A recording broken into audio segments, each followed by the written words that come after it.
नमस्कार मित्रांनो, मी रामानंद पदक.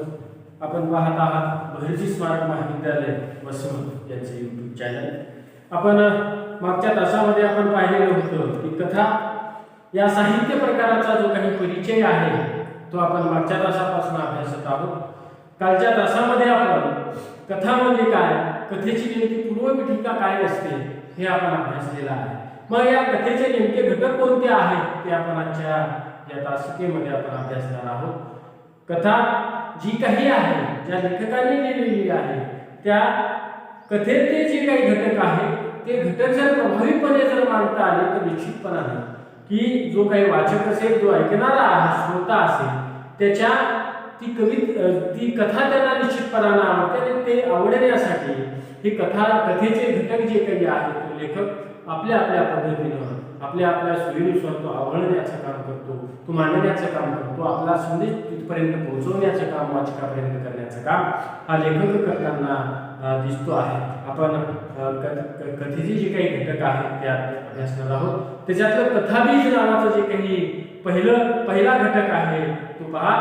कथाकार त्याच्या प्रतिभाशक्तीने एखाद्या घटनेत वास्तवाचे व कल्पनेचे रंग भरतो. हे करताना तो निसर्ग, समाज, सांस्कृतिक संदर्भ, वातावरण इत्यादी घटकांचे सहाय्य घेतो. या सर्व घटकांच्या मदतीने घटना मालिकेचे कथात्मक साहित्यात रूपांतर होते. म्हणून कथेत घटना हा महत्त्वाचा भाग ठरतो. कथेत मूळ घटनेलाच कथा की इथं जे काही आहे हे कथाकार आपल्या प्रतिभाशक्तीने कुठेतरी निसर्ग, समाज आणि सांस्कृतिक संदर्भ आणि वातावरण इत्यादींचा आधार घेऊन कुठेतरी आपली कथा लिहित असतो. आणि ती घटना जी काही आहे, जी घडलेली घटना आहे, त्या घटनेचा आधार घेऊन जी एक कथाबीज त्यालाच म्हणण्याचं काम इथं होताना दिसतं. की एखादी समाजातली जी काही घटना असेल, नैसर्गिक असेल, सामाजिक असेल किंवा कोणतीही असेल, सांस्कृतिक, याचा सहाय्य घेऊन यांना सोबत घेऊन कुठेतरी कथाबीज पुढे रेटण्याचं काम हा लेखन करताना दिसतो. त्याच्यातलं दुसरं आहे कथानक. कथानकात घटना, प्रसंग, पात्रांच्या कृती, स्वभाव, वैशिष्ट्ये, वातावरण इत्यादीचे तपशील हळूवारपणे उलगडत जातात. कथेत कथानकातील घटकांचे एकत्रीकरण केले जाते. या एकत्रीकरणातून कथेची मांडणी करायला येते. कथानक उलगडताना त्यातील प्रवाहीपण जपले जाते. कथाकाराच्या मनात कथेच्या अनुषंगाने निर्माण झालेला भावाशय वाचकापर्यंत पोहोचवण्यासाठी कथन करणे हे कथानकाचे प्रयोजन की एखादी जी काही कथानक आहे, कथाकार असेल, कथानक मांडत असेल तर तो जो काही आहे तिथली कथानकाच्या घटना असतील, प्रसंग असतील, कृती असेल, त्याच्या पात्राची स्वभाव वैशिष्ट्ये आहे ते मांडण्याचं काम योग्य पद्धतीने, हळूवार पद्धतीने करण्याचं काम केलेलं आहे. की तुम्हाला अण्णाभाऊ साठे यांची जी काही कथा आहे, स्मशानातील सोनं, त्याची जो काही कथानक आहे की भीमा जो काही आहे, हा भीमा नावाचा जो काही माणूस आहे, खाणीतलं काम बंद पडल्यामुळे कुठेतरी स्मशानातील माणसांच्या गाड्यातलं सोनं काढण्याचं काम करतो आणि त्याच्यात कुठेतरी त्याची बोटं तुटतात आणि बोटं तुटल्यानंतर पुन्हा खाण चालू होते, पण पहार पकडण्यासाठी त्याच्याकडे बोटं नसतात. हे जे काही कथानक आहे, आपलं पोट भरण्यासाठी काहीतरी उपजीविका करावी लागते, हे सांगण्याचं काम अण्णाभाऊ साठे यांनी त्या कथेमध्ये केलेलं आपल्याला दिसतं. त्या दमा मिराजदारांची मागच्या वर्षी जी काही कथा होती,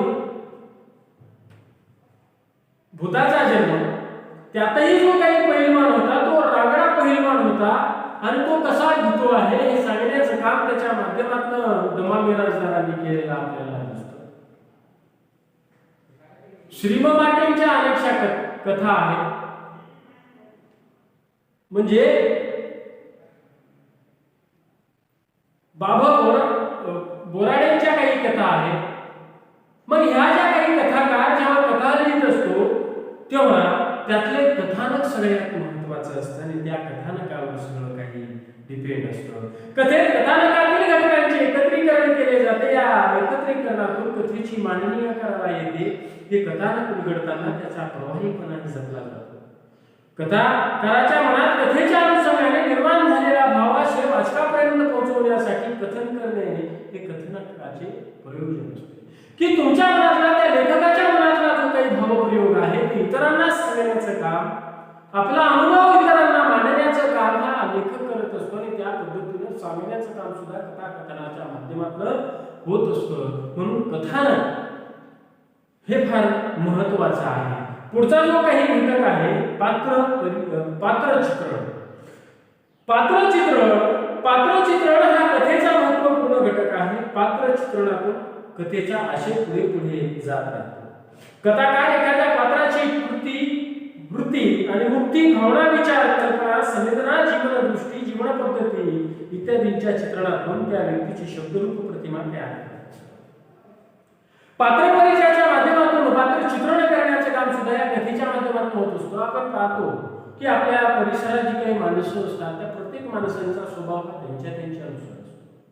मग लेखकाला एखादं जर समाजातलं एखादं चित्र जर आवडत असेल, एखादं पात्र जर आवडत असेल तर त्याला हुबेहूब रेखाटण्याचं काम या तुमच्या कथेच्या माध्यमातून करताना इथे दिसतो. जसं की शिवाजी सावंतांनी मामू नावाचं जे काही पात्र आहे रेखाटण्याचा 11वीचा अभ्यासक्रम ते रेखाटण्याचं काम केलं. कारण कोणाला कधी काय आवडेल काही सांगता येत नाही.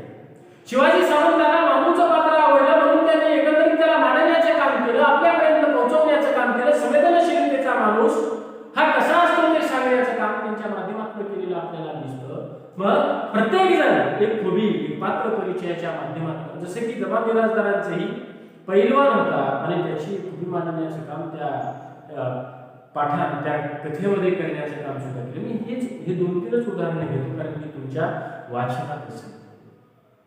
मग त्या दृष्टिकोनातले जे पात्र असतात त्या पात्रांवर सगळं काही आधारभूत असतो आणि ते पात्राचं चित्रण व्यवस्थितपणाने झालं की कथा साकारलेली आपल्याला दिसून येत असते. म्हणून पात्रचित्रणातून कथेचा आशय पुढे पुढे जात राहतो. कथाकार एखाद्या पात्राची वृत्ती, कृती आणि मुक्ती, भावना, विचार, कल्पना, संवेदना, जीवनदृष्टी, जीवन पद्धती इत्यादींच्या चित्रणातून त्या व्यक्तीची शब्दरूप प्रतिमा तयार करत असतो. या शब्दरूप प्रतिमेला पात्र असे म्हणतात. कथेतील पात्रांना वास्तवातील माणसाप्रमाणे रेखाटले जाते. म्हणून वाचकांची त्या पात्राशी जवळीक साधली जाते. ही पात्र कथाकाराची स्वनिर्मिती असते. कथाकारांनी ते स्वतः निर्मिती केलेले हे सगळे काही पात्र असतात. समाजातले जे काही माणसं असतात त्याचा एक आधारभूत घेऊन कुठेतरी पात्र रचना निर्माण केलेली असते आणि ती पात्र स्वतःच एक वेगळं अस्तित्व निर्माण करण्याचं काम सुद्धा करत असतात. आणि त्याच्या पुढं ही जी काही कथा आहे रेखाटण्याचं काम सुद्धा हे करताना असतात. प्रत्येकाचं स्वभाव वैशिष्ट्य त्याच्या पद्धतीनुसार रेखाटण्याचं काम कथाकार करताना आपल्याला दिसून येतं. कोणतं एखादं पात्र मितभाषी असतं, एखादं खळखळ असतं, हे पात्र वाचत असताना आपल्याला दिसून येतं. आपण आता वर्गात किंवा पाहत असाल प्रत्येक जण वेगवेगळ्या अँगलने पाहत असतो. प्रत्येकाचा स्वभाव वेगवेगळा असतो. मग तो स्वभाव रेखाटण्याचं काम हा कथाकार निश्चितपणाने करताना आपल्याला दिसून येतो. म्हणून पात्रचित्रण हे फार महत्त्वाचं आहे. पात्रचित्रण जसं पात्र असतं तसं कथा वाचण्याचं काम. एखाद्या चित्रपटामध्ये नट असतो. तो नट कसा आहे त्या नटावर सुद्धा तो चित्रपट असतो. खूप मोठा चित्रपट आहे आणि त्या चित्रपटाच्या नटाच्या नाकावरली माशीच उठत नसेल तर तो चित्रपट फ्लॉप झाल्याशिवाय. कथेत सुद्धा तसंच आहे. कथा एखादं चित्रण जेव्हा उभं करायचं आहे, पात्र जेव्हा उभं करायचं आहे ते तितकंच उत्साहवर्धक असणं अपेक्षित आहे. त्यानं ऐकणाऱ्याला पुढे काय अशा भावना त्याच्या मनामध्ये निर्माण होणं गरजेचं आहे. तरच ती कथानक झालेलं आपल्याला दिसतं. म्हणून पात्रचित्रण महत्वाचं आहे. चौथा घटक जो काही आहे वातावरणीय निर्मिती. कथेला स्थळ, काळाबरोबर सामाजिक, भौगोलिक, सांस्कृतिक, राजकीय इत्यादींनी युक्त वातावरण असते. या वातावरणाचा वाचनावर परिणाम होऊन तो कथानकाशी एकरूप होतो. वातावरणाचा फळ जितका सघन तितकी कथा सकस झालेली आपल्याला दिसून येते. की आजूबाजूचं जे काही आहे की वातावरण निर्मिती, जसं रातकड्यांचा आवाज येतो, टिक टिक किरकिर वाजत होती आणि तुकाराम हा त्या पायी वाटेने चालत होता. तिकडे स्मशानातील सोनातलं जर पाहिलं असेल अण्णाभाऊ साठेंच्या तर तो जो काही भीमा आहे तो मड उकरण्यासाठी जात होता आणि तिथं कोल्यांची भुमभू आवाज येत होता.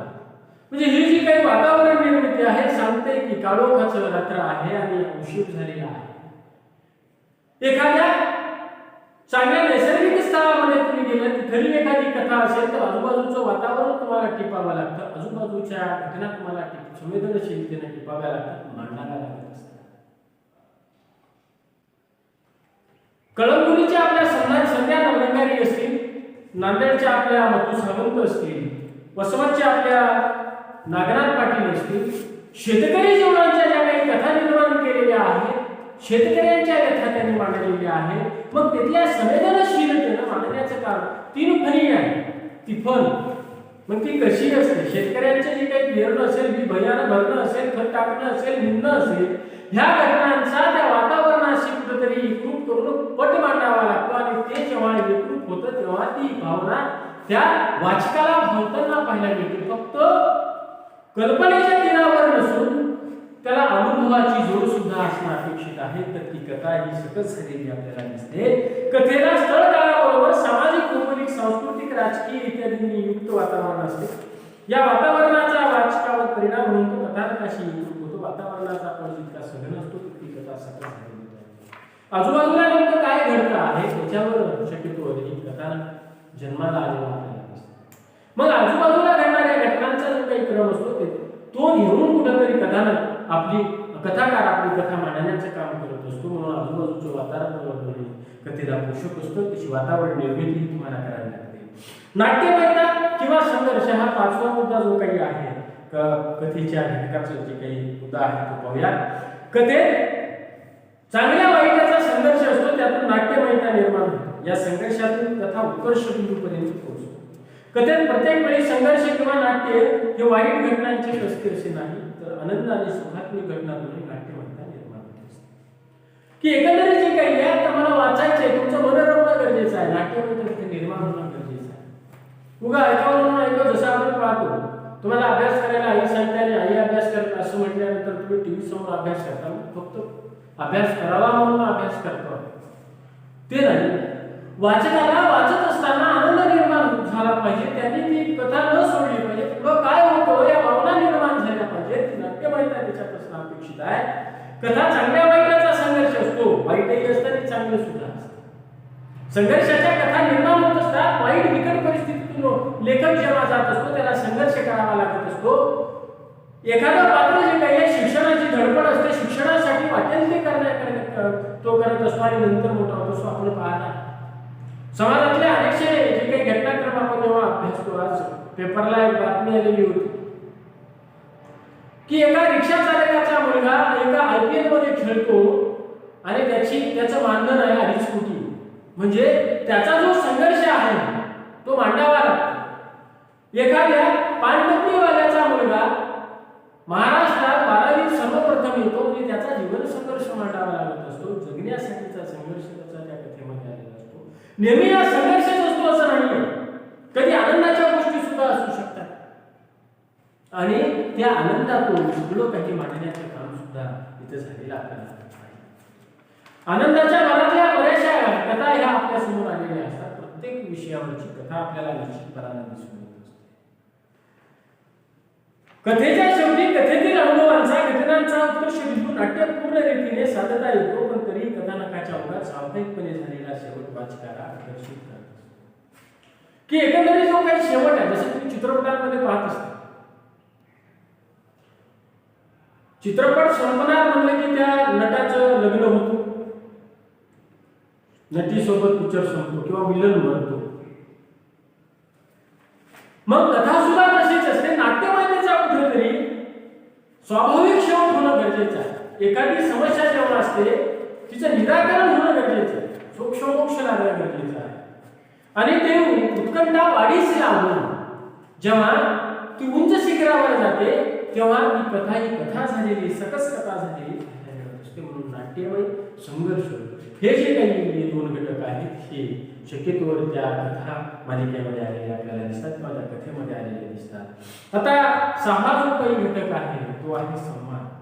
कथेतील संवाद हे चटपटीत, आकर्षक, वाचकाच्या भावविश्वाला स्पर्श करणारे आणि कथानकाला प्रवाहित होणारे असतात. पात्राच्या स्वभाव धर्मानुसार व परिस्थितीजन्य घटकानुसार संवाद दिले जातात. या संवादात लय व आंतरिक संगती महत्त्वाची असते. संवादातून रसनिर्मिती आणि रस परिपोष होत असतो. अर्थपूर्ण संवाद कथेला वेगळी उंची प्राप्त करून देत असतो. की संवाद फार महत्त्वाचे आहे. एखाद्याला राग येतो आणि तो रागाच्या भरात बोलत असतो. त्याला क्रोध रसाची निष्पत्ती आलेली आपल्याला दिसते. मग ते भाव तिथं मांडणं गरजेचं आहे. एखाद्याला किळस वाटत असेल तर बिभत्स रसाची प्रचिती तिथं आलेली दिसते. एखाद्याला हसू आलेलं असेल तर हास्य रसाची प्रचिती तिथं आलेली दिसते. मग तो जो काही उद्वेग आहे, कोणाला वीर रसाची प्रचिती आलेली असते, ते मांडणं अपेक्षित आहे. कथा जर तुम्ही सरळपणाने लिहिली तर ती वाचकाच्या मनाला भावत नाही. सुख दुःख असणं गरजेचं आहे, आनंद हास्य असणं गरजेचं आहे. असं जर झालं तर निश्चितपणानं ती कथा वाटताना आपल्याला दिसते. मग त्या दृष्टिकोनातून जर कथा असेल, जसं की एखाद्या पात्राला कथाकारांनी कथा वाचून दाखवली तर हे भाव त्याच्या मनामध्ये आपसूक आलेले असतात, कारण ती कथा त्यांनी लिहिलेली असते आणि तो सांगत असतो. पण वाचकाला त्याचा भाव असणं अपेक्षित आहे. मग वाचकाला जेव्हा ती कथा तो रसास्वाद घ्यायची असेल, जसे की साधं एक उदाहरण आहे, एखाद्या पात्राला आश्चर्य वाटत असेल तर त्याचं वाक्य टाकून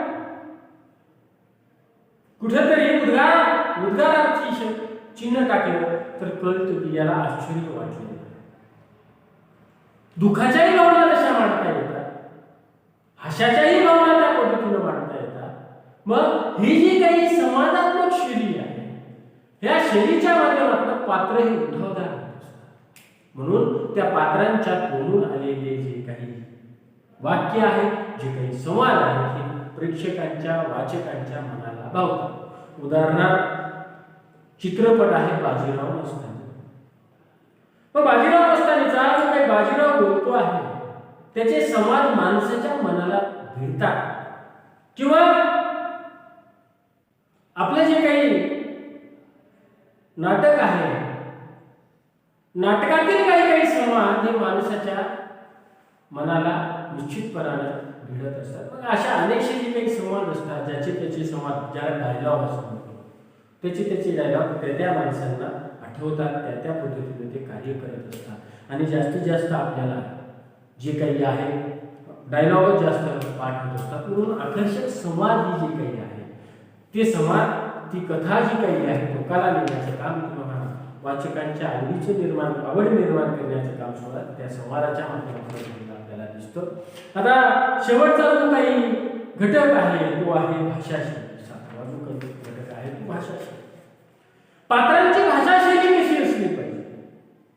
बऱ्याचदा असं होतं की कथेमध्ये बऱ्याचदा हिंदी येते, इंग्रजी येते आणि मराठी सुद्धा येते. ती त्यांची भाषा असते.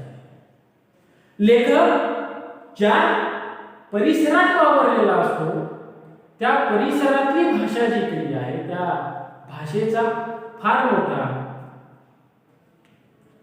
पगडा त्या लेखकाच्या मनावर भिडलेला असतो आणि त्याच्या लेखनात त्या ज्या विभागात तो राहतो त्या विभागाची भाषा त्यांच्या लेखनामध्ये आपोआप आलेली आपल्याला दिसते. ग्रामीण भागात असेल तर बोली भाषा, शहरी भागात असेल तर प्रमाण भाषा, किंवा कोणतीही जी काही भाषा तुमच्या मूळची आहे, मूळच्या स्वरूपामध्ये आहे, त्याचा आस्वाद हा वाचक निश्चितपणाने घेत असतो. पण ती भाषा शैली आपण चांगल्या पद्धतीने मांडणं अपेक्षित असतं. काय म्हणायचं, बऱ्याचदा असं होतं की त्याला नेमकं काय म्हणायचं हेच कळत नाही. तसं नाही, वाचकाला परिपूर्णतेनं समजून घेता आलं पाहिजे, परिपूर्णतेने त्याला कळलं पाहिजे, हा त्याच्या पाठीमागचा दृष्टिकोन असतो. कथानक भाषेच्या मदतीने साकार होत असते.